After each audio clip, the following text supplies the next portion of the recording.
Wabarakatuh. Alhamdulillah nahmaduhu wa nasta'inuhu wa nastaghfiruh wa nastahdih wa na'udzu billahi min syururi anfusina wa min sayyiati a'malina may yahdihillahu fala mudilla lahu wa may yudlil fala hadiya lahu. Asyhadu an la ilaha illallah wahdahu la syarika lah khassana bi khairi kitabin unzila wa akramana bi khairi nabiyyin ursila wa atamma alaina ni'mata bi a'zami dinin syuri'a faqala ta'ala al-yawma akmaltu lakum dinakum wa atmamtu alaikum ni'mati wa raditu lakumul islam madina wa ashhadu anna sayyidana wa nabiyyana muhammadan abduhu wa rasuluh addal amanah wa nasahal ummah wa ballagar risalah wa mahaddalalah wa tarakna alal mahajjatil bayda lailuha kanahariha la yazighu anha illa halik man yuti'illaha wa rasulahu faqad faza fawzan 'azima wa man ya'sillaha wa rasulahu faqad dhalla dhalalan mubina. Allahumma salli wa sallim wa barik ala sayyidina Muhammad wa ala alihi wa ashabihil mujahidin at-tahirin at-tayyibin. Amma ba'du, faqad qala Allah Ta'ala fi muhkami tanzilihi wa huwa asdaqul qailin yarfa'illahu alladhina amanu minkum walladhina utul ilma darajat. Mohon maaf saya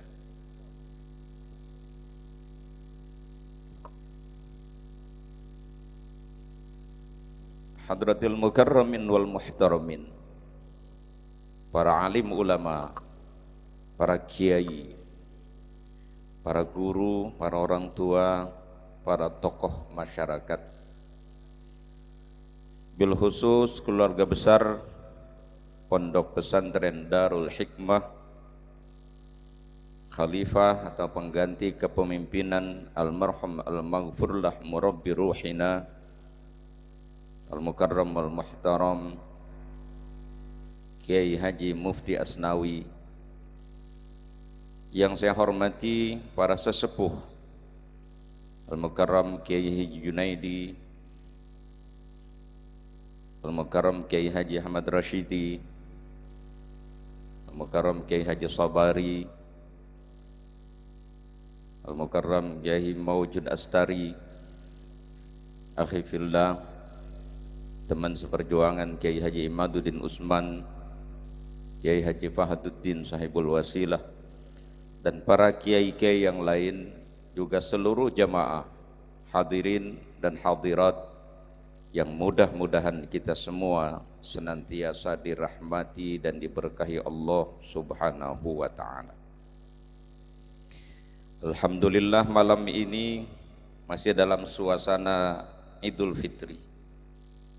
Kita berkumpul dalam acara haul seorang ulama yang telah mengabdikan hidupnya, menghabiskan umurnya dalam memperjuangkan agama lewat amanat ilmu yang telah Allah berikan kepada beliau, dan kita senantiasa berharap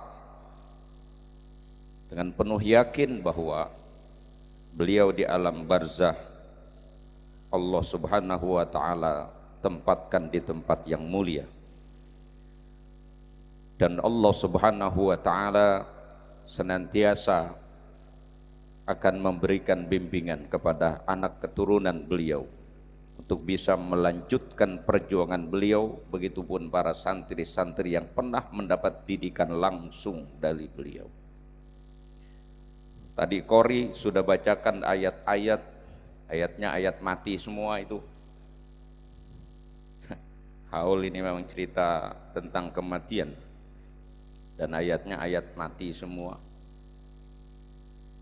Dari Al-Baqarah ayat 154, wala taqulu liman yuqtalu fi sabilillahi amwat bal ahya walakin la tash'urun. Yang senada dengan Ali Imran 169, wala tahsabannal ladzina qutilu fi sabilillahi amwata bal ahya inda rabbihim yurzaqun.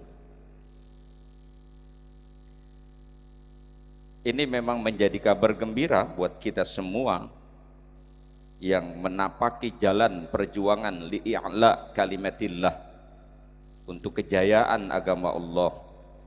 Allah sudah berikan janji itu buat kita semua.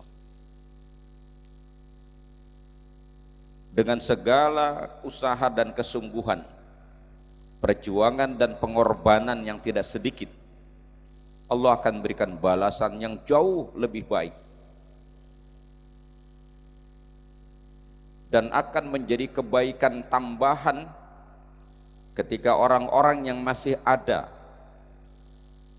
masih hidup dan masih bisa mengikuti jejak dan langkah-langkah mereka ini pun menjadi tambahan kebaikan buat almarhum di alam barzah.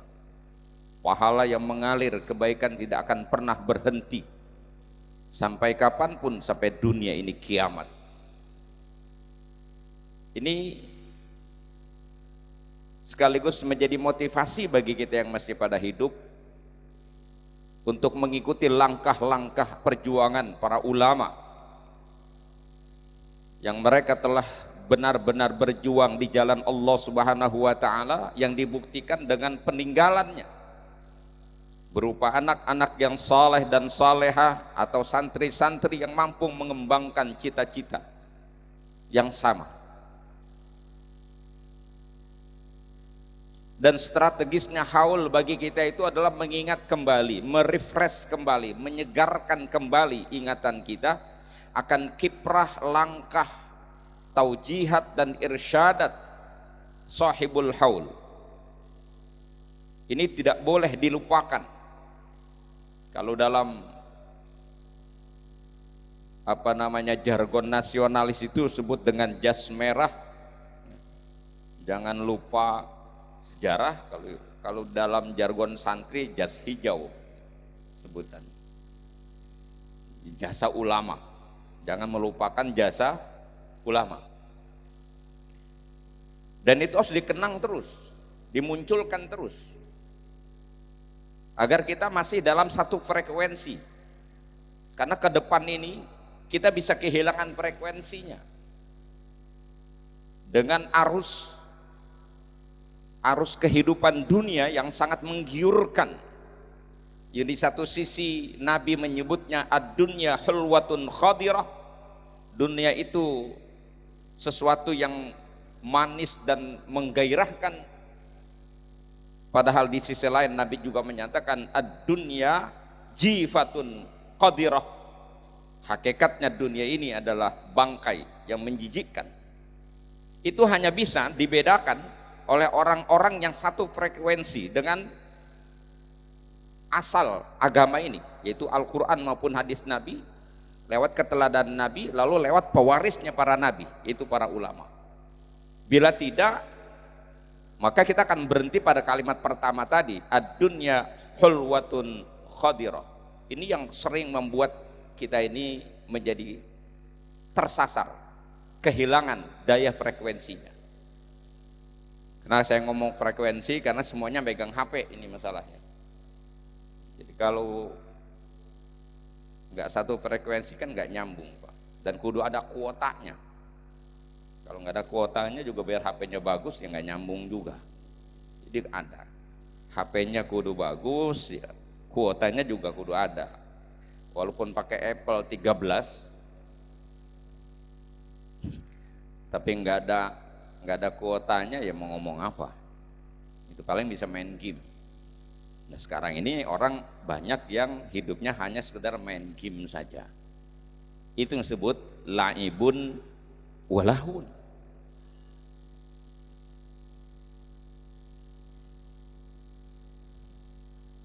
Maka supaya jangan kehilangan frekuensi itu, kita sendiri harus membangun frekuensinya, kita pun harus menyiapkan kuotanya. Kuotanya apa? Arusnya itu adalah iman. Prinsip dasarnya itu adalah keimanan kepada Allah dan kecintaan kepada Rasulullah sallallahu alaihi wasallam, sehingga tujuan kita sama. Qul hadhihi sabili ad'u ilallahi ala basiratin ana wa manittaba'ani. Inilah jalan lurus yang aku sampaikan kepada kalian, kata Nabi. Ana, jalanku, wa manittaba'ani, dan jalan orang-orang yang mengikuti jalanku ini. Ala basiratin, di atas dasar keyakinan. Yang ngomong yakin ini persoalan lagi aja ini. Kalau sekedar iman alhamdulillah, tapi yakinnya itu yang jadi masalah. Emang beda iman sama yakin? Suka beda, Pak. Contoh, ente percaya nggak sama dia? Percaya sih, cuman saya nggak yakin. Itu beda. Jadi percaya sama yakin itu beda. Sekedar beriman sudah alhamdulillah. Indonesia ini ada 270 juta, 210 juta beriman semua. Tapi giliran minyak goreng langka di tengah perkebunan kelapa sawit, teriaknya kenceng-kenceng. Tapi ketika masjid dan musola kosong di tengah limpahan umat yang mayoritas, ya diem-diem aja kita. Bener. Jadi minyak itu kosong di tengah-tengah hamparan kelapa sawit, kita gaduh. Tapi masjid kosong di tengah hamparan orang beriman, kita nggak ada rasa sama sekali, biasa aja. Jangan benar itu. Baru timbang urusan minyak goreng aja udah kayak kiamat kemarin. Belajar dong sama santri. Santri itu makan nggak kudu pakai minyak, kerak aja gurih. Udah yakin. Kan bukan cuma ente ngalamin, saya juga ngalamin yang kayak gitu. Gak pakai jajan.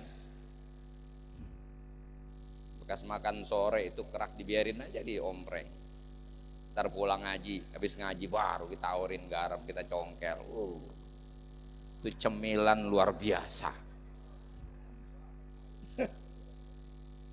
Masya Allah.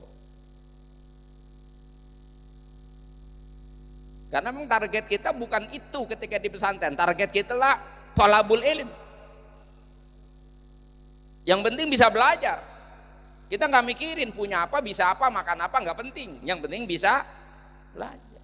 Kalau hari ini kita berpikir begitu, nggak penting kita punya apa, tapi apa yang kita lakukan, tugas kita adalah ibadah, tugas kita adalah menjadi orang baik, berusaha terus jadi orang baik. Segala dinamika itu menjadi hal biasa, tidak perlu jadi luar biasa. Timbang minyak goreng, turunin aja genteng tuh satu, turunin.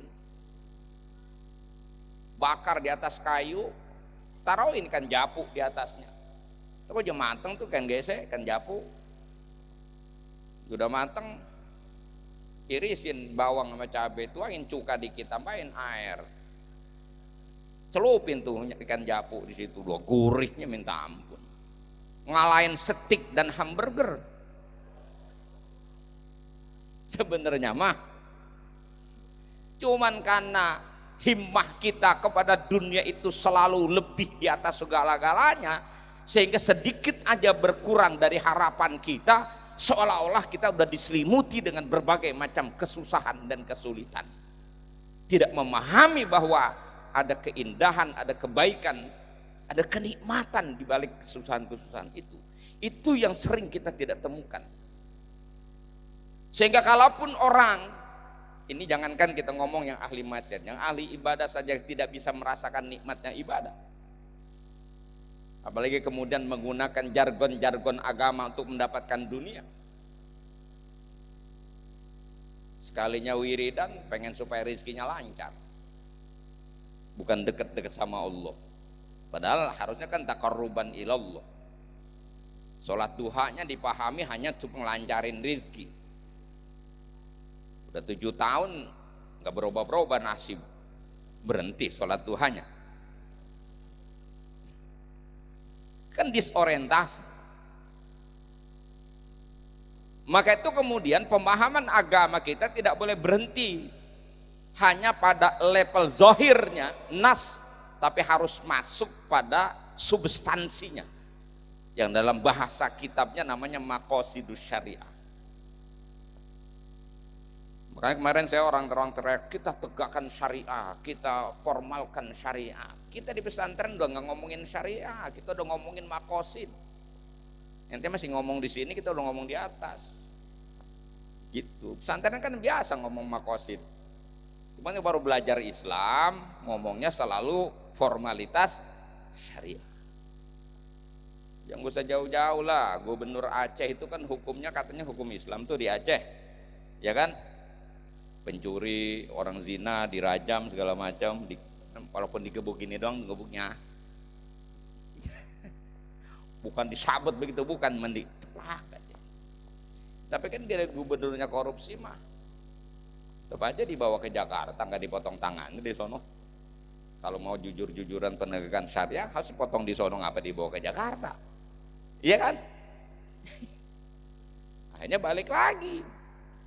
Maka yang penting itu bukan kita bicara tentang pelanggaran, sejauh mana komitmen kita. Nah ini yang saya mulai tadi, bahwa komitmen keberagaman itu dimiliki oleh para ulama-ulama kita itu. Itu ruhnya yang harus kita ambil, semangatnya harus kita ambil, iktibas biquwan nafsiyah, dengan kekuatan jiwa. Itu yang saya bilang tadi, nyambung frekuensi kita ke sana.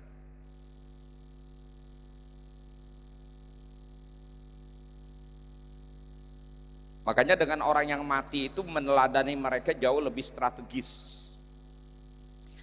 Apalagi ada kaul dari Abdullah bin Mas'ud yang beliau kutipkan dalam kitabnya Al-Minahus Sunniyah, Mal-Minahus Sunniyah. Di sana ada kata-kata beliau, man kana mustannan falyastanna biman qad mat fa innal hayy la tu'manu minal fitnah la fa innal hayy la yu'manu minal fitnah. Kalau kamu ingin mengambil keteladanan, teladani orang yang sudah meninggal. Kamu mengambil contoh, ikuti contoh orang yang sudah meninggalkan kamu. Liman qad mat. Kenapa? Karena orang yang masih hidup masih belum aman dari fitnah. Bal'am bin Ba'ura bagaimana kurang alim. Kalau ngomong kealiman, tapi celaka di ujungnya. Tapi kalau kiai kita, ulama kita yang sudah menutupi hidupnya dengan tinta emas, ingat-ingatlah apa yang pernah diujarkan, apa yang pernah dinasehatkan, apa yang pernah beliau bimbingkan kepada kita. Itu karena memang qauluhu wa af'aluhu qad yuwafiq. Ucapan dan perbuatannya itu akur, sejalan, dan mereka praktekkan. Itulah kekuatan. Maka Imam Haddad mengatakan, jangan kau ajak bicara manusia hanya dengan lidahmu, karena kekuatannya hanya mampu ditangkap dengan telinga. Tapi ajaklah mereka bicara dengan hatimu, maka mereka akan menerima dengan hatinya. Itu yang dilakukan oleh orang-orang dulu. Itu dilakukan oleh para ulama yang hari ini itu luput dari perhatian kita. Karena sudah terjebak pada polarisasi dunia. Al-jah, al-mal, al-ishtihar, popularitas, harta yang banyak, jabatan yang tinggi. Itu yang menjadi standar kita untuk memuliakan manusia. Padahal itu jalan kebinasaan kalau tidak disertai dengan kekuatan iman. Lagi-lagi kekuatan lem yang menyambungkan itu adalah iman. Mengimani dan menerima prinsip keimanan dengan yakin.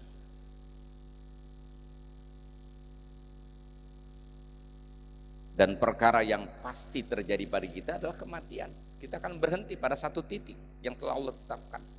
Maka mumpung masih hidup, inilah kesempatan kita memperbaikinya. Dan akan semakin kuat keyakinan kita pada kebenaran agama kalau kita memahami itu tidak hanya sebatas nasnya, tapi masuk pada makosidnya. Saya ambil contoh sholat lah. Kita diperintah oleh Allah melaksanakan sholat. Allah kan nggak ujuk-ujuk perintah kita sholat tanpa menjelaskan untuk apa sih kita sholat. Emang Allah butuh disembah sama kita? Apa pujian kita berarti bagi Allah? Kalau kita dipuji orang memang berarti, tapi Allah mah nggak ada gunanya ente puji juga sebenarnya. Allah sudah agung sebelum kita agungkan. Allah sudah mulia sebelum kita muliakan. Tapi kenapa Allah suruh kita? Ada jawaban di Quran. Aqimis salata lidzikri. Itu salah satu maqasidnya. Tegakkan sholat agar kamu ingat kepadaku. Konteksnya adalah zikir kepada Allah Subhanahu wa ta'ala. Kenapa zikir perlu? Ya perlu karena manusia itu kombinasi antara fisik dan ruh, jasadan wa ruhan, dan dua-duanya memiliki kebutuhan yang sangat esensial harus dipenuhi.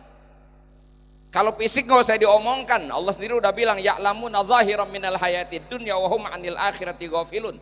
Kalau untuk urusan dunia manusia itu paham banget, nggak usah dibilangin. Urusan kawin aja orang geblek aja paham, tahu pintunya di mana. Gitu. Beneran. Kalau urusan kawin, Pak, orang buta aja tahu di mana. Bener. Itu kebutuhan fisik. Urusan hitung-hitungan gitu. Paham manusia. Tapi untuk yang sifatnya rohani, ini seringkali lalai kita, kurang perhatian kita, sehingga orang berlomba-lomba mengejar dunia karena dianggapnya ketika fisiknya terpenuhi dia akan bahagia, padahal tidak. Emang dipikir kebutuhan hidup manusia itu hanya yang sifatnya fisik? Iya kalau fisik mah, rohaninya kita ini kombinasi antara jasad dan ruh. Kalau cuma ada jasadnya nggak ada ruhnya, namanya mayit. Ada ruhnya nggak ada fisiknya, namanya memedi. Gitu. Kita ini kan bukan mayit, bukan memedi. Ente kalau dia doain Allah maghfirlahu warhamhu, marah nggak ente? Ente masih hidup, Allahumma gfir fulan, marah ente masih hidup.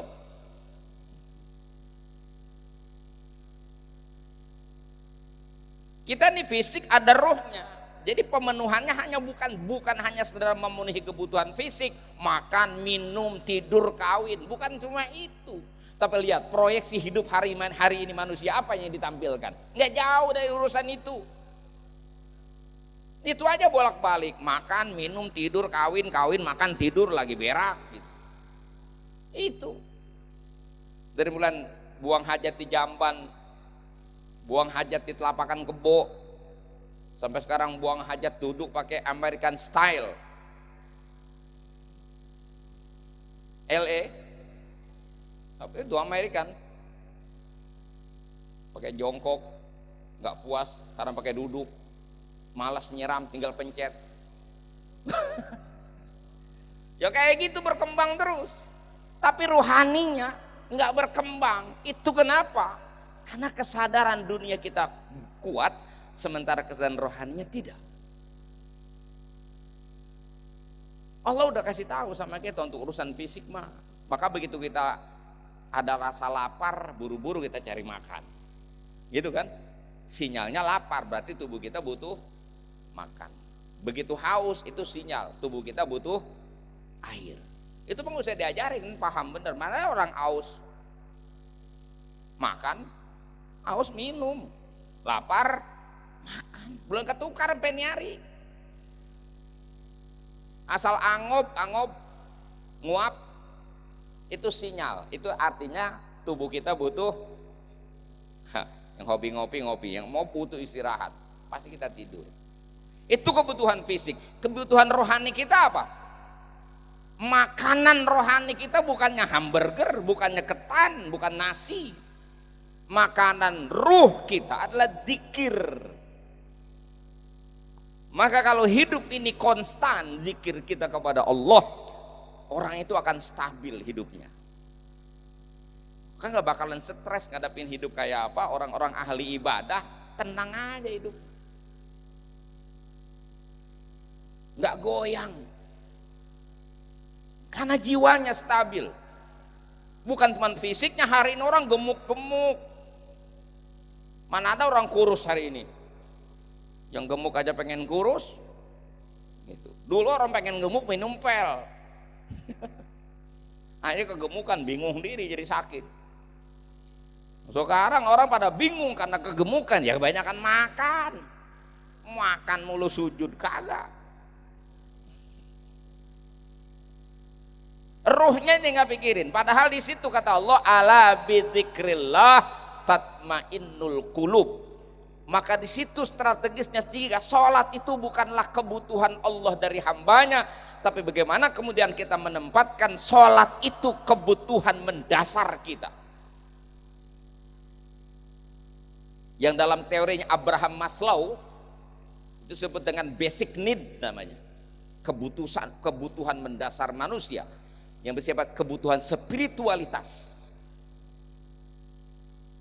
kebutuhan rohani, itu nggak boleh terabaikan.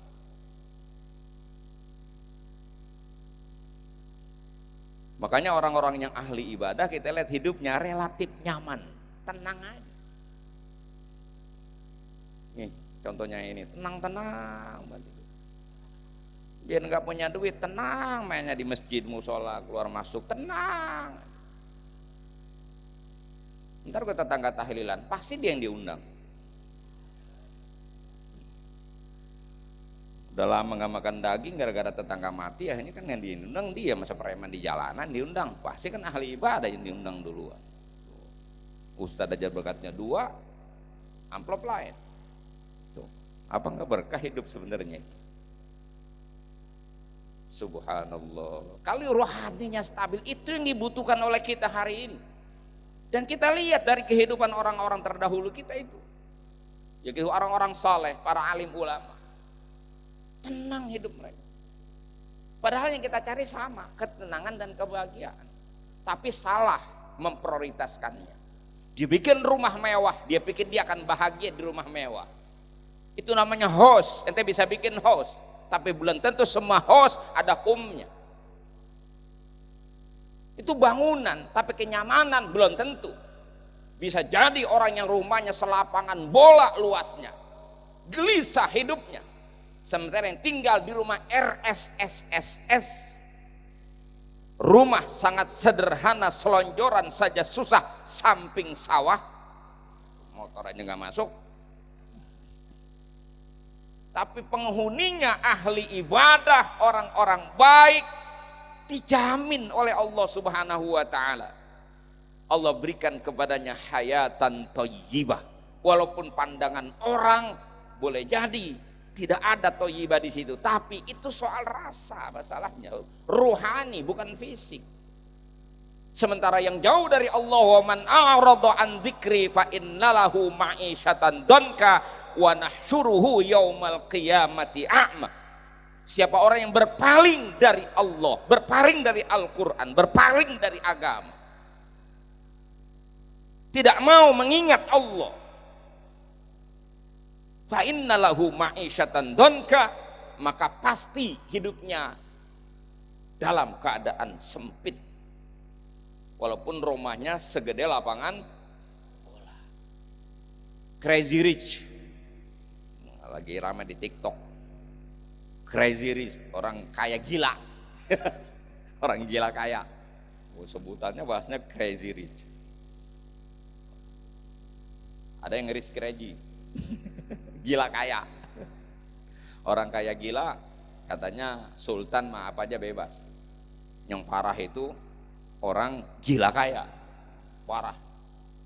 Syarrun nas man yatamanna ayyakuna minal agniya. Kata Imam Haddad, sejelek-jelek manusia orang yang ngarep-ngarep pengen jadi orang kaya. Wa khairul agniya man la yakrahu ayyakuna minal fuqara.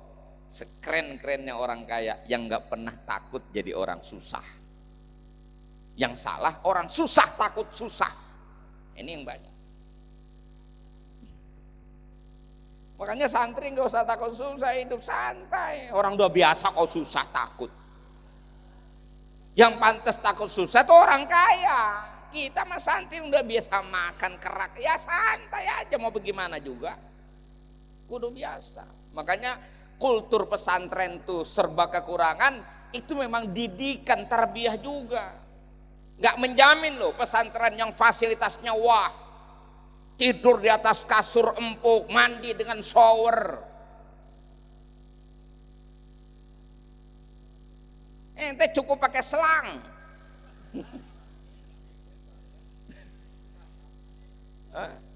Belum tentu yang fasilitasnya wah itu ilmunya akan muncar, belum tentu. Justru yang penuh dengan keprihatinan biasanya. Catatannya jangan tergiur dengan kemewahan. Tergiurlah dengan kemewahan ilmu, bukan kemewahan harta. Baru top tuh santri yang begitu. Doanya tiap hari bagaimana saya lebih pintar dari kiai. Keren. Ya harus begitu harapannya kan. Ini mah bagaimana ntar gue punya bini kayak bininya kiai. Ya.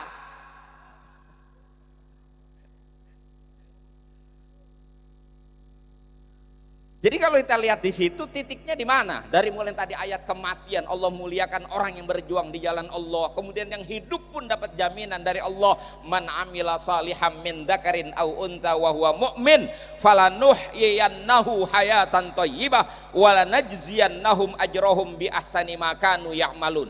Siapa saja yang beramal saleh, baik dia laki-laki ataupun perempuan, walhal dia adalah orang beriman, maka pasti akan kami berikan kepadanya hayatan thayyibah, kehidupan yang baik.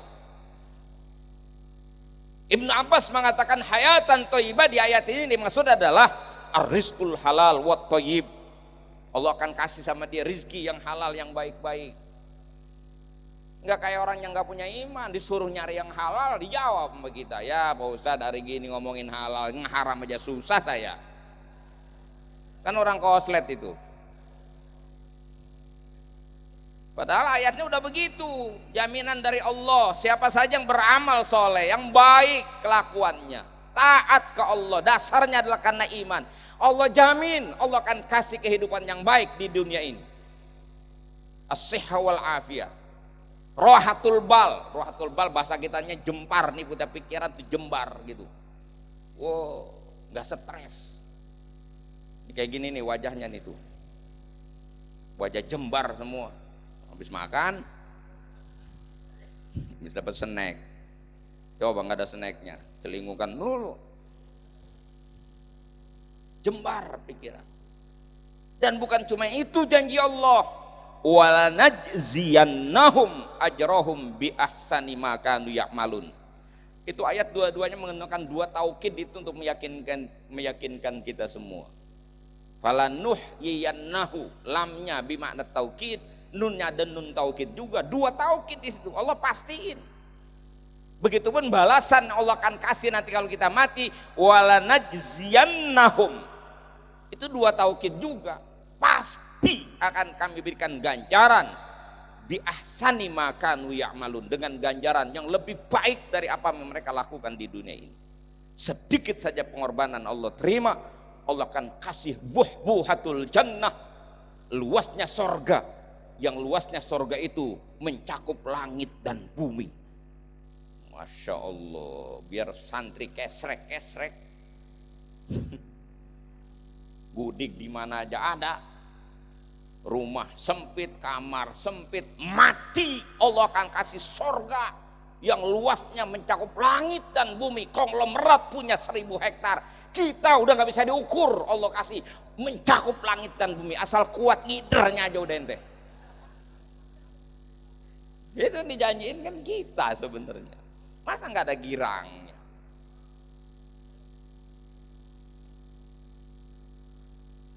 Jadi frekuensinya ada di mana? Keimanan dan keyakinan kita. pada kebenaran agama. Maka saya kutipkan nih. Saya kalau ceramah di Banten nggak ngutip Syekh Nawawi itu merasa nyeloncong gitu. Ente baca dalam kitab beliau. Saya cari kitab di kitab-kitab gede nggak nemu, tapi di kitab kecil itu, di dalam kitab At-Thimarul Yaniyah, ya, Sarah dari Riyadul Badiah. Ketika beliau membahas tentang makna la ilaha illallah itu, makna syahadatu alla ilaha illallah. Di situ beliau mengutipkan dari kitab Awariful Ma'arif. Syekh Nawawi mengutipkan itu buat kita. Jadi nggak perlu buka kitab yang gede-gede. Ente baca di Thimarul Yaniyah aja selesai itu urusan. Bahwa annal iman lahu arkan arba'atun. Iman itu memiliki 4 rukun, 4 prinsip. Iman, al imanu billah, annal imana billahi lahu arkanun arba'atun. Iman ke Allah itu memiliki 4 prinsip. Yang pertama al iman bil qudrah, mengimani kekuasaan Allah. Jadi nggak ngomong lagi tentang ada tidaknya Tuhan, karena konsep dalam Islam tidak lagi membahas tentang Tuhan ada. Yang ada juga pembahasan tentang sifat Allah, sifat nafsiyah maujud. Karena ini nggak mungkin tidak dimunculkan. Ketika membahas tentang sifat nggak mungkin wujudnya tidak dimunculkan. Tapi wilayahnya ketika Nabi menyampaikan prinsip ini, itu bukan lagi ngomong tentang Tuhan itu ada. Buktinya beberapa ayat di Quran, ada ayat yang bunyinya wala in sa'altahum man khalaqas samawati wal ard la yaqulunnallah. Kalau kau tanya kepada mereka orang-orang yang menyembah patung, menyembah berhala itu, tanya sama mereka, siapa yang menciptakan langit dan bumi? Kata Allah, pasti mereka akan bilang Allah yang ciptain. Gak mungkin Abu Jahal, Abu Lahab yang ciptain langit bumi itu Lata, Uzza, Manat, Hubal. Gak mungkin. Karena Abu Jahal juga enggak jahil-jahil banget jadi orang sebenarnya, mah. Enggak geblek-geblek banget, enggak. Karena dia tahu itu patung yang dia sembah, dia lihat sehari-hari itu patung gak bergerak ngapa-ngapain. Gimana dia bisa menciptakan langit dan bumi? Orang rubuh aja gak bisa bangun sendiri. Kan nggak mungkin dia tunjuk ini yang ciptain, kelihatan gobloknya dia. Nggak ada yang akan bilang begitu. Makanya itu kemudian dibilang mereka itu jahil karena memang mereka nggak menggunakan logika yang benar. Bahasa mereka ma alfaina alaihi abaana. Kami ngikuti nenek moyang saja. Doktrinnya itu mereka pertahankan. Tapi kalau ditanya siapa yang ciptain langit dan bumi, pasti mereka jawab Allah. Ketika nyembah patung, maka istilahnya muncul populer, musyrik namanya. Kalau kita ngaji tafsir Jalalain selalu sebutannya musyrikil Arab, orang-orang musyrik di tanah Arab. Karena di satu sisi dia percaya Tuhan pencipta langit dan bumi, tapi yang mereka sembah adalah patung. Maka ketika membahas tentang la ilaha illallah itu tidak lagi ngomong tentang Tuhan itu ada atau tidak. Udah selesai perdebatan itu, tidak situ. Makanya dikatakan rukun iman ke Allah itu yang pertama al iman bil qudrah, mengimani kekuasaan Allah, bahwa kekuasaan mutlak milik Allah. Tidak ada yang berkuasa di alam ini kecuali Allah. Yang kedua al iman bil qadar, mengimani bahwa yang punya hak menentukan itu adalah Allah. Dia yang nentuin, dia yang kuasa.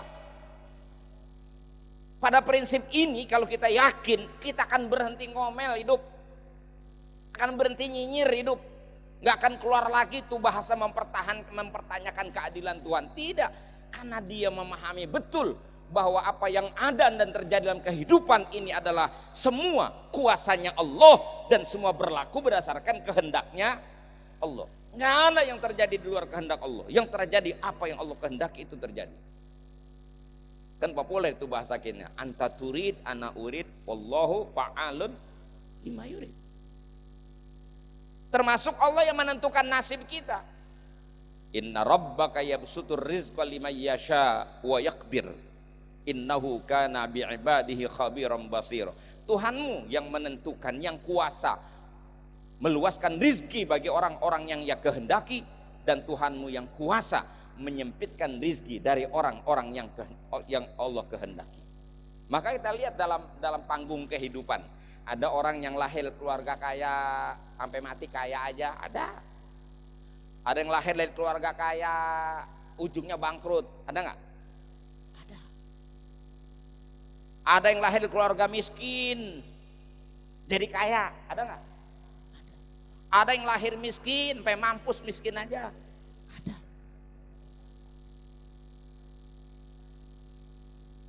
Jadi kalau ditanya siapa yang kuasa, ya Allah. Masa nggak mau nunduk juga? Bandel amat kita. Dan itu harus diikuti dengan pengakuan bahwa yang berhak menentukan adalah Allah, bukan kita. Maka saya nggak setuju ada orang menggunakan bahasa hidup ini adalah pilihan. Lah, kalau hidup ini pilihan, saya nggak mau lahir di sini. Saya di Brunei aja lahirnya. Enak, negara kaya, disuplai sama negara. Sakit nggak usah berobat, pakai duit, dibayar sama negara. Hidup di sini, pakai BPJS segala macam, giliran sakit penuh rumah sakitnya, kan sengsara lagi aja. Kalau boleh milih, hidup ini pilihan. Coba pilih, mau kaya mau miskin. Tuh, pilihannya kaya semua kan? Terus ente bilang hidup ini pilihan. Pilihan ente kan kaya, nyatanya ente nggak kaya-kaya. Jangan bilang hidup ini pilihan, orang udah ada takdir semua. Ente baca dong hadisnya itu. Ketika Nabi menceritakan, inna hadakum yujma'u khalquhu fi batni ummihi arba'ina yawman nutfah. Terus tsumma yakun mithla dzalika 'alaqah. Tsumma yakun mithla dzalika mudghah, begitu kan? Fayursalu alaihil malak. Lalu Allah utus setelah 4 bulan itu, 40 kan berarti 4 bulan. 120 hari. Yursalu alaihil malak, diutus malaikat. Buat ngapain? Untuk menginstal. Bahasanya udah kemain begitu dah. Menginstal apa yang Allah tetapkan di Lauhil Mahfuz. Ini akan menjadi rencana tata ruang. Ini yang terjadi. Umur 4 bulan di luar kuasa kita, bikat birizkihi wa ajalihi wa amalihi wa syaqiyun am sa'idun. Udah ditentuin, pilihan enak bener. Mau mati mau hidup? Tuh, hidup. Kalau pilihan nggak ada yang mati orang, karena kagak ada yang mau mati. Ini wajah kagak mau mati semua ini. Ini masih muda-muda depan saya. Yang belakang yang tua-tua. Doanya aja minta panjang umur, berarti kan kagak mau mati. Nggak cukup tuh dalil. Orang minta panjang umur artinya belum mau mati. Dan yang kagak mau mati bukan cuman orang kaya. Kalau orang kaya kagak mau mati saya nggak ngenes. Orang susah. Orang susah melarat, doanya sama, minta panjang umur. Padahal kok diijabah doanya, dikasih 200 tahun. Kan keblangsaknya makin lama. Dia nggak pikirin akibatnya. Saking kagak mau mati, orang kagak mikir susah atau bagaimana. Yang penting ya Allah jangan mati dulu, kan begitu. Tapi kita orang beriman meyakini kematian kuasa Allah. Jadi kalau minta panjang umur nggak ada salahnya, karena kita punya niat lain, punya niat kita. Imam Ghazali bahas dalam Ihya Ulumuddin itu ada 3 jenis manusia ketika menyikapi mati. Ya, kita ini termasuk kelompok yang kedua mudah-mudahan. Taibun mubtadiun. Jadi bukan nasin munhamik. Tapi paling tidak masuk kelompok yang kedua karena kita merasa kalau mati sekarang belum siap. Amalnya belum banyak, dosanya masih sekengkean. Minta panjang umur supaya sempat tobat, mumpuk amal ibadah. Kapan aja sih siap, yang penting Allah ampuni. Gitu kira-kira, betul ya? Karena nggak ada yang kuasa dengan kematian. Siapa yang tahu dia bakal mati? Tahu semua. Pilihannya nggak mau mati, tapi giliran mati, ya mati.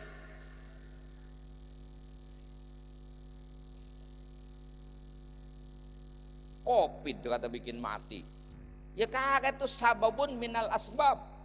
Hanya satu di antara sekian sebab. Gara-gara Covid orang mati.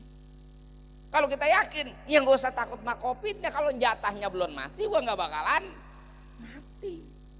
Kalau udah nyampe, Idroil tugasnya nggak kayak ente, tugasnya suka lalai. Idroil mah tepat waktu.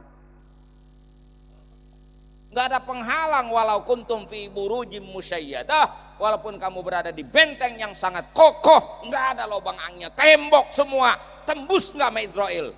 Tembus, tembok aja tembus, apalagi masker.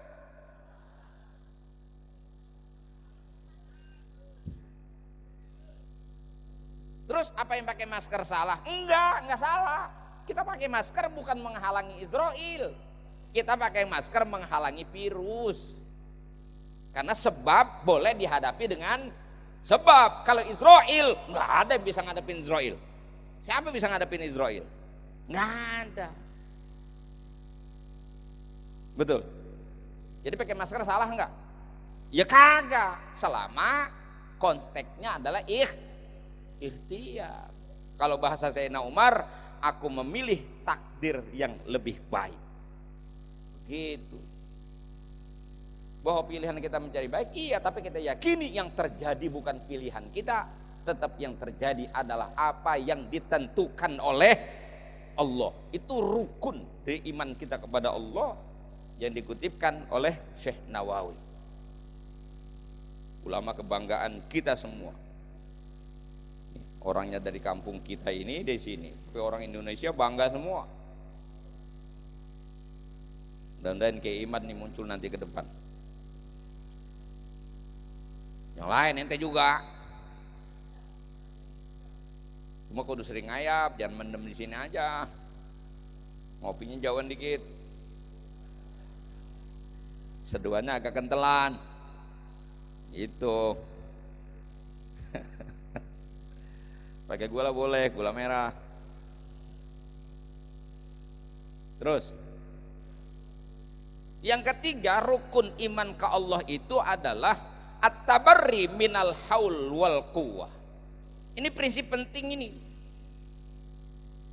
Jadi membebaskan diri kita, melepaskan diri kita dari pengakuan sepihak bahwa kita punya daya dan upaya. Tidak, yang punya kuasa dan daya itu Allah. Sehingga ketika kita melakukan kebaikan, kita meninggalkan kemunkaran, kembalikan itu pada karunia Allah. Jangan mengaku itu amal kita, ini rusaknya kita. Orang sekarang baru tibang bener dikit doang udah nyoor bener. Baru tibang jenggot panjang doang udah kayak megang kunci sorga. Baru tibang jidat hitam aja kan negara salah sujud sebenarnya. Baru tobat sebulan sih jidatnya udah hitam lah. Ya udah. Dari muda sampai sekarang sujud nggak hitam-hitam. Udah aja baru sebulan udah hitam aja. Gimana ceritanya? Masya Allah. Nah, hancur bang baru timbang naikin celana di atas. Ya kita akuin memang ini sunnah di atas mata kaki. Tapi kan ada kalimatnya khuyala di sana. Yang isbal tapi sombong, dia bangga. Karena dulu yang pakaian yang menjulur-julur itu pakaian orang-orang kaya, itu tafakhur namanya, kebanggaan. Kalau sekarang kita pakai begini bukan karena bangga, yang semua juga punya kain sih. Memang orang kaya doang, orang susah pakai BHS sekarang. Boleh pembagian. Santri aja pakai BHS santri sekarang. Walaupun BHS-nya klasik. BHS duafa. Cosmo 3,5, Infinity 400 dah. Saya hafal loh, saya tukang kain. Masya Allah. Terus dia udah bener, tapi nggak usah bangga sama amal sendiri, karena kita tidak bisa melakukan kebaikan kalau bukan karena taufiknya Allah. Kita tidak bisa meninggalkan maksiat kalau bukan karena ma'unahnya Allah. Itulah makna la haula wala quwata illa billah. Ini prinsip mengimani Allah itu. Makanya Allah murka ketika Qarun itu ditanya, kenapa kamu bisa jadi orang kaya? Innama utituhu ala ilmin indi. Saya punya banda banyak ini karena kemampuan saya. Sombong nggak dia? Allah gedeg tuh, langsung dipendem dia. Maka prinsip mengimani Allah karena dia yang menentukan, dia yang kuasa atas segala-galanya. Jadi atau tidaknya suatu perkara, kita kembalikan semua ke Allah. Kita bisa sholat bukan karena kita tahu sholat itu wajib. Yang tahu sholat wajib juga banyak, tapi nggak sembahyang juga banyak. Ente kenapa rajin sholat jamaah? Karena saya tahu pahalanya besar, 27 banding 1. Yang tahu 27 bukan ente doang. Yang tidur mulu juga tahu. Kenapa ente nggak zina? Kenapa ente nggak mabok? Wah itu haram Pak Ustadz. Yang tahu zina haram bukan ente doang, santri, jablay juga tahu. Mabok itu haram bukan cuman ente santri yang paham mabok itu haram, preman juga tahu. Jadi tahu itu nggak cukup. Ini kita bisa datang kemari alhamdulillah karena Allah berikan kita taufik untuk bisa ke sini. Jadi kita bisa melakukan kebaikan, kembalikan itu kepada Allah Subhanahu wa taala. Kita bisa meninggalkan maksiat, alhamdulillah Allah selamatkan kita. Itu namanya at-tabarri minal haul wal quwwah. Yang ketiga al-isti'anah. Al-isti'anatu billah fi jami'il ahwal. Senantiasa menyandarkan harapan dan keinginan, permohonan hanya kepada Allah Subhanahu wa taala. Makanya pengen apa? Kembali ke Allah saja sudah. Gak usah main proposal.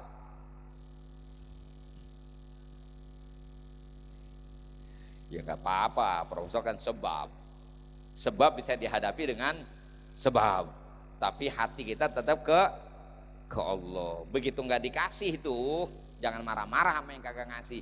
Allah belum gerakin hatinya buat ngasih, gitu dong. Itu jadi nggak putus asa. Hidup udah begitu. Itu yang dipegang sebenarnya. Kekuatan iman yang dahsyat kalau kita bisa tegakkan 4 prinsip itu. Tu'til mulka man tasya wa tanzi'ul mulka mimman tasya. Siapa yang nyangka Kiai Maruf Amin bisa wakil presiden? Hah? Siapa yang nyangka? Walaupun beliau berkecimpung dalam dunia pergerakan, dunia politik, matang beliau. Tapi kan last minute kita taunya. Ngejahit baju siapa? Yang diumumin siapa? Coba. Kalau bukan kehendak Allah, bisa jadi nggak? Jawab. Lotot aja. Nggak ada girangnya romannya. Kuasa Allah. Tu'til mulka man tasya wa tanzi'ul mulka mimman tasya wa tu'izzu man tasya wa tudhillu man biyadikal khair. Ini prinsip-prinsip kayak begini kita udah dijabarin oleh ulama kita, dicontohkan dalam perilaku keseharian. Yang tadi saya bilang, kita sekarang tinggal membangun frekuensi itu, nyambung kalau bisa. Nularinnya lewat-lewat kayak begini, membuka manakibnya para aulia, manakibnya para ulama, membaca riwayat orang-orang baik. Kita haul orang sono bilang bid'ah, kita bilang enggak, kenapa? Ihdinas siratal mustaqim, tunjukkan jalan yang lurus. Jalan siapa? Siratal ladina an'amta alaihim, jalan orang yang telah Allah berikan kenikmatan, karunia. Siapa mereka dijamin itu? Minan nabiyyin wasiddiqin wasyuhada wassolihin. Sampai kemarin terawih kita baca terus tuh doa.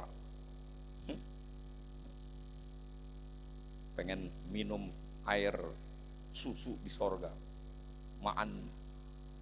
Ma'alladzina an'amta alaihim minan nabiyyin wasiddiqin wasyuhada wassolihin.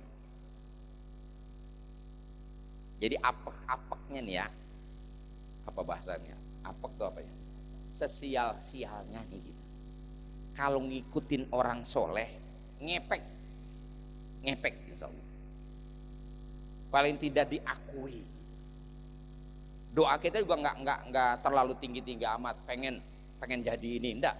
Bisa diakui saja. Ya. Dihantarkan Allah di jalan mereka itu. di jalan orang-orang soleh, bisa ngikutin saja. Itu luar biasa. Makanya itu disebut dengan al-karamatul kubro sebutannya. Kalau ngomong karomah jangan ngomong kesaktian. Kalau sakti dukun juga sakti. Ngomongin karomah itu adalah kekuatan, kemampuan yang Allah beri kepada kita untuk selalu ikhtifa wal iktida bi Rasulillah sallallahu alaihi wasallam. Itu al-karamatul kubro namanya. Allah berikan kepada kita kemuliaan agung ketika kita ini dipilih dan berikan kemampuan oleh Allah ngikutin jalannya para nabi lewat keteladanan orang-orang yang ada di belakang Nabi. Siapa yang paling dekat dengan kita? Yang paling dekat adalah para alim ulama, orang-orang soleh. Makanya Imam Syafi'i radhiyallahu an dalam sanandung syairnya itu mengatakan, uhibbus salihin walastu minhum la'alli an anala bihim syafa'ah wa akrahu man bida'atuhumul ma'asi walau kuntu sawa'an bihimul bida'ah. Aku berusaha mencintai orang-orang soleh, walastu minhum, padahal aku bukan termasuk orang soleh, tapi aku cinta orang soleh, aku dekati orang soleh, aku gaul dengan orang-orang soleh. Itu bahasa tawadunya Imam Syafi'i. Padahal kalau Imam Syafi'i kagak soleh, kita di mana adanya. Beliau udah sesolehnya orang. Kalau kita riwayat Imam Syafi'i, Masya Allah, bahkan di bait itu dia mengaku sebagai ahli maksiat. Maksiatnya kapan orang ngelihat betis orang aja hafalannya rontok? Itu kan dia ngadu sama gurunya Imam Waqi dalam apa namanya itu diwannya itu, syakautu ila waqi'in su'a hifzi fa arsyadani ila tarkil ma'asi.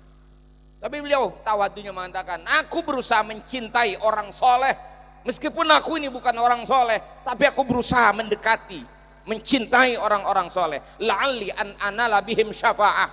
Mudah-mudahan dengan dekatnya aku kepada mereka, dengan sebab aku dekat dengan mereka, mencintai mereka, aku akan mendapatkan syafa'ah, keberuntungan, pertolongan dari mereka orang-orang soleh. Wa akrahu man bida'atumul ma'asi, dan aku membenci orang-orang yang kerjaannya maksiat. Maksudnya kemaksiatnya yang dibenci. Walau kuntu sawa'an bihimul bida'ah, walaupun aku sendiri adalah pelaku maksiat. Kapan Imam Syafi'i maksiat?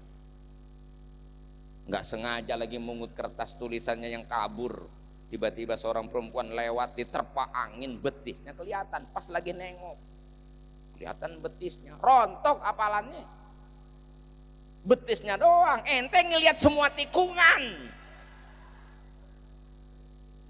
tanjakan udah kelihatan semua sama kita. Makanya kalau belet nyadar, buru-buru istighfar, ada yang salah. Kan itu, syakautu ila waqi'in su'a hifzi fa arsyadani ila tarkil ma'asi. Wa akhbarani bi annal ilma nurun wa nurullah la yuhda lil 'asi. Cahaya Allah tidak diberikan kepada yang ahli maksiat. Ngeri kalau melihat itu, tapi ya mudah-mudahan Allah tetap pilih kita. Allah tidak buang, Allah tidak cabut hidayahnya dan petunjuknya buat kita. Kita tunjukkan kesetiaan kita kepada ajarannya dan kita buktikan dengan mengikuti, meneladani, minimal menghormati ahlul ilm, memuliakan orang-orang yang punya ilmu. Imam Bukhari juga pernah mengatakan, laulal ulama humul wali lama arabtu manil wali. Kalau ulama itu tidak dikatakan wali, maka aku tidak ngerti siapa yang sebenarnya wali. Maka itu penting terus memupuk kehormatan dan memuliakan ulama. Syukur kita terus bisa meneladani. Haul itu konteksnya di situ. Kalau tidak, kita akan hanyut oleh nafsu duniawi yang semakin kuat menerpa kita. Dajjal belum nyampe, kalau jadi nyampe atau Dajjal beneran ketemu yang asli, yang matanya picek atu. Ini belum picek atu, baru HP doang. Tuh picek satu juga itu HP. Orang kalau megang HP kan megangnya satu begitu, udah jangan ngeliat lagi, nggak lakukan konfrontasi. Pokoknya berita ada, pagi-pagi udah nge-share aja. Dajjal juga itu. ikut itu. Akhirnya dikonfirmasi dulu dong, bahasa Al-Quran in ja'akum fasikun binaba'in fatabayyanu. Kalau kamu dapat informasi dari orang fasik ay majhulul adalah orang yang tingkat akurasinya masih diragukan, fatabayyanu, lakukan tabayyun. Apalagi di medsos ini nggak jelas, tabayyun dulu, tanya dulu, nyamen sebar aja. Yang kedua ayatnya, wala taqfu ma laisa laka bihi ilmun inna sam'a wal basara wal fuad kullu ulaika kana anhu mas'ula. Jangan menyikapi satu perkara yang kamu tidak tahu. Karena semua pendengaran, penglihatan dan hatimu akan dimintakan pertanggungjawaban. Cukup itu juklak juknisnya Al-Qur'an. Kita menapaki hidup yang penuh tantangan sekarang ini. Kalau tidak, kita tidak berpegang kepada asal dan dasar beragama, barangkali yang dikhawatirkan oleh Nabi kita Muhammad Sallallahu Alaihi Wasallam di akhir zaman, fitnah kubro. Mudah-mudahan Allah kasih selamat bagi kita. Yang penting kita sadari kita punya misi dalam hidup ini. Hidup bukan kesia-siaan tapi sebuah nikmat dan karunia dari Allah. Tinggal bagaimana kemudian kita memanfaatkan peluang hidup untuk berlomba-lomba menjadi orang-orang baik, menapaki jalan kebenaran. Dengan catatan, terus jadi orang baik tanpa perlu merasa yang terbaik. Terus belajar menjadi orang benar tanpa perlu merasa paling benar. Karena belum ada puncaknya yang kita lakukan itu kecuali nanti mati. Itulah penilaian akhir dari Allah Subhanahu wa taala. Betapapun awalnya Liverpool kalah 2-0,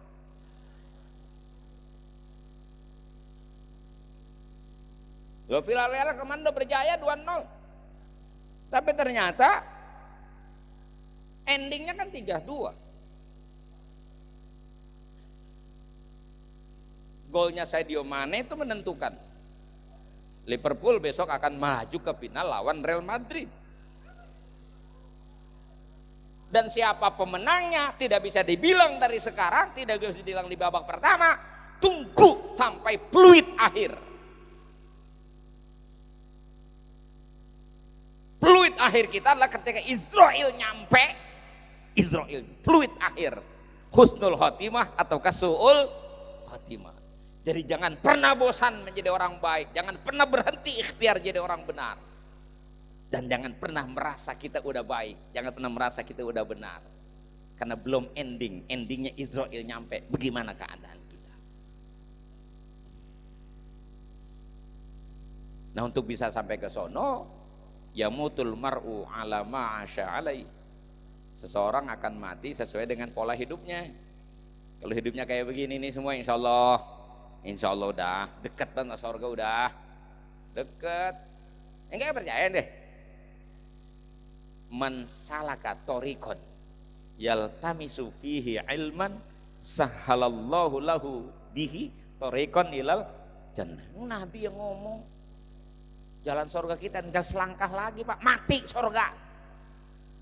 Kalau begini, jangan lagi ngimbing. Makanya menapakinya tadi saya bilang, yang penting jangan pernah merasa kita paling benar, merasa sudah paling baik. Belum. Jangan sampai kayak Villarreal. Jebol gara-gara TikToknya gol lewat Sadio Mane yang mampu melewati 3 pemain. Israel lebih dari itu. Masya Allah.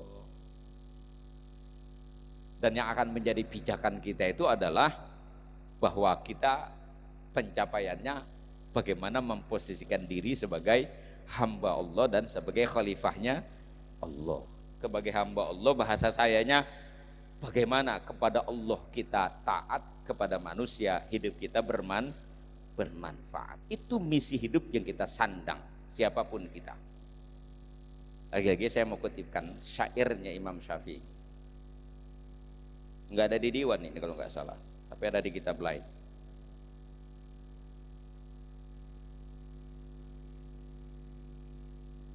Idza 'ashal mar'u 60 aman fanisbul umri tamhaquhul layali wa nisbun nisbi yadhhabu laisa yadri li ghaflatihi yaminan min shimali wa baqin nisbi asqamun wa hammun wa syughlun bil makasibi wal iyal. Ini kalau dilaguin enak ini Kiai, pakai bahar wafir ini. Idza asyamru'un sittina aman, apabila seseorang hidup di dunia ini 60 tahun, itu sebuah pengandaian karena Nabi sudah katakan umur umatku baina sittin wa sab'in, kisaran 60 70. Kalau udah sampai 80 90 udah bonus. 90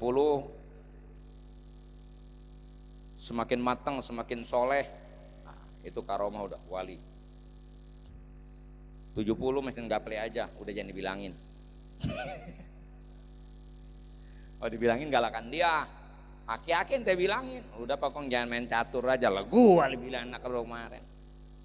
Gak usah tahu gua tahu.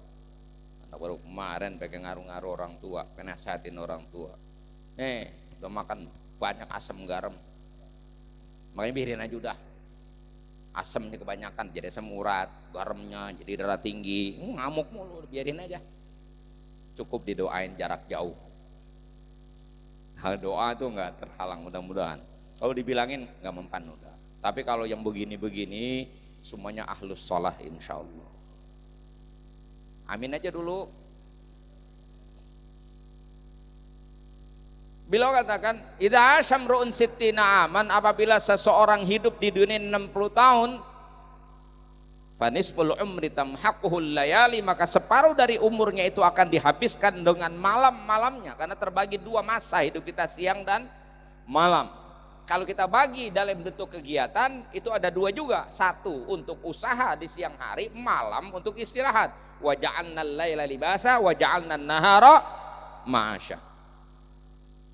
Jadi kalau mau hitung umur kita 60 tahun itu akan dihabiskan dengan malam-malamnya kita, atau dengan kata lain separuhnya itu nggak produktif umur kita.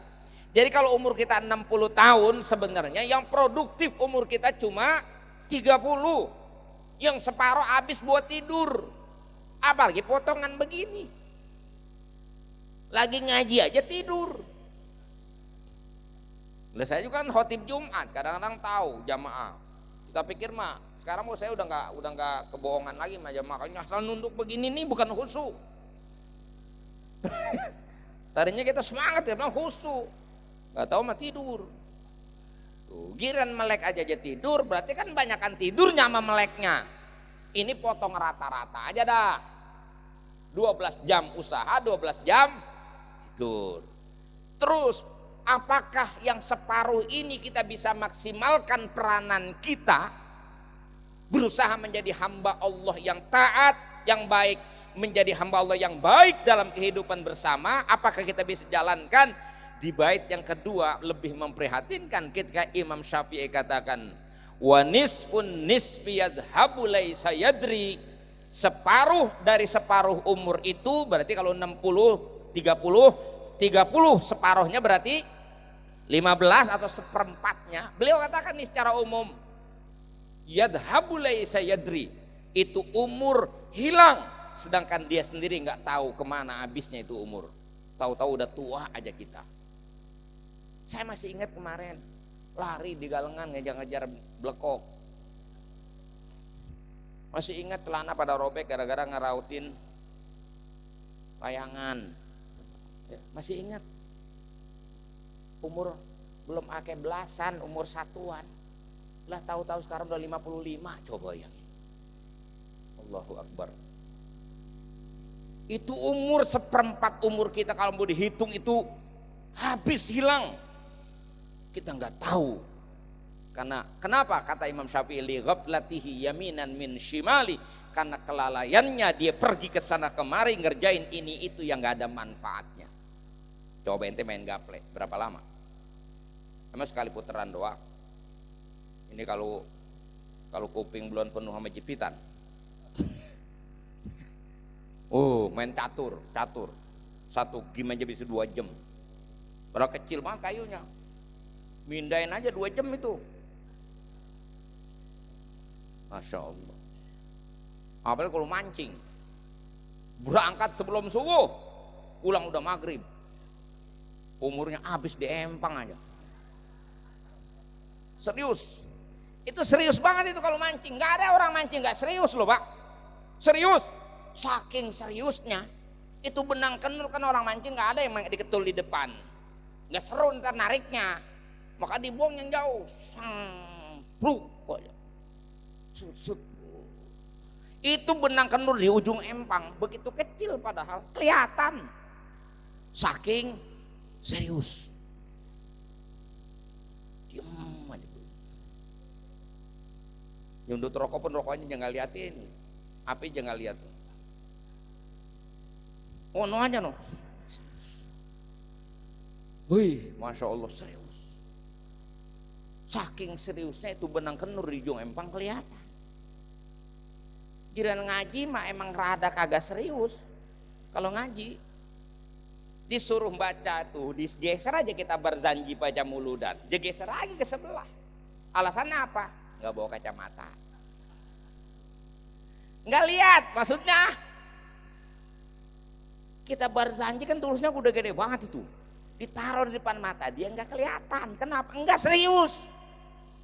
Kenapa benang kenur kelihatan? Serius. Tuh, waktunya dari subuh pulang beduk maghrib. Serius bantu mancing dapat kagak.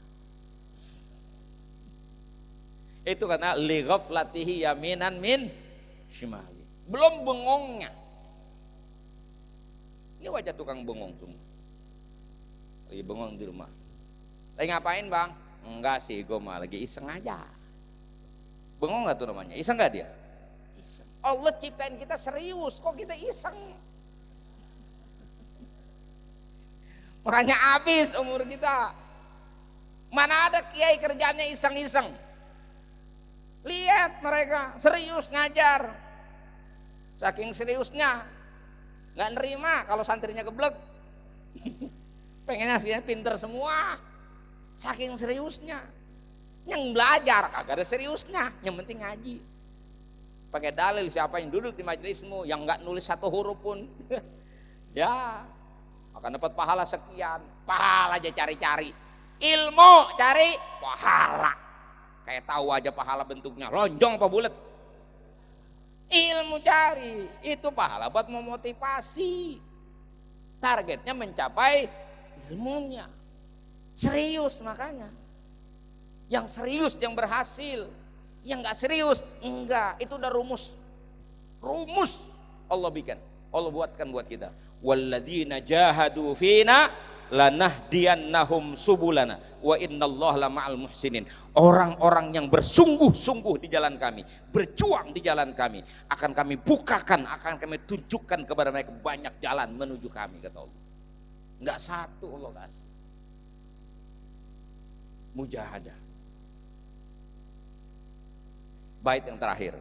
Tadi 30 habis tidur, 15 kemana barusan?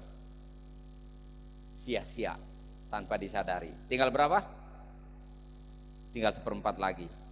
Di bait yang ketiga ini lebih serem lagi. Apakah kita bisa gunakan untuk meningkatkan kualitas hidup kita? Beliau mengatakan wabakin nisbi asqamun wahamun. Sisanya hidup kita ini diisi dengan penyakit, sakit, asqam. Berbagai macam penyakit kita alami dalam hidup. Wahamun, humum. Kalau orang galau bahasa kita yang sekarang. Wasyuglun bil makasibi. Dan umur kita habis dengan berbagai macam kesibukan mencari nafkah. Wal iyal, dan kesibukan ngurus keluarga kita. Lalu mana yang kita gunakan benar-benar untuk Allah, untuk hidup kita bermanfaat? Kalau kita tidak melakukan penegasan yang jelas bahwa seluruh langkah hidup kita ini harus bernilai ibadah. Ketika kita persembahkan semua amal kita kepada Allah dan kita niatkan semua perbuatan kita, hatta yang mubahat, yang mubah-mubah sekalipun kita niatkan untuk taqarruban ilallah, maka semua bisa berarti ibadah. Tapi kalau hanya sekedar hidup diisi dengan kesibukan mencari makan, mencari kemewahan, mencari kemuliaan, mencari kehebatan, mencari nama besar, atau mencari dunia semata, maka kita pulang akan menjadi orang yang paling miskin. Na'udzubillah. Tapi kalau kita niatkan semua untuk ibadah, maka mudah-mudahan tidur kita pun akan bernilai ibadah, sehingga kita pulang dengan bekal yang cukup untuk menghadapi pertanggungjawaban di hadapan Allah Subhanahu wa taala. Almarhum kita yakini menghadap dengan Allah, kepada Allah Subhanahu wa taala dengan wajah yang gembira, bercahaya. Mudah-mudahan kita bisa mengikut langkah-langkah beliau, meneladani jalan hidupnya para alim ulama, agar kita masuk dan digolongkan oleh Allah, al-hikna bis-salihin ghaira khazaya wala maftunin. Mohon maaf atas kekhilafan dan kekurangannya. Terima kasih atas perhatiannya. Wallahul muwaffiq ila aqwamit thoriq. Assalamualaikum warahmatullahi wabarakatuh.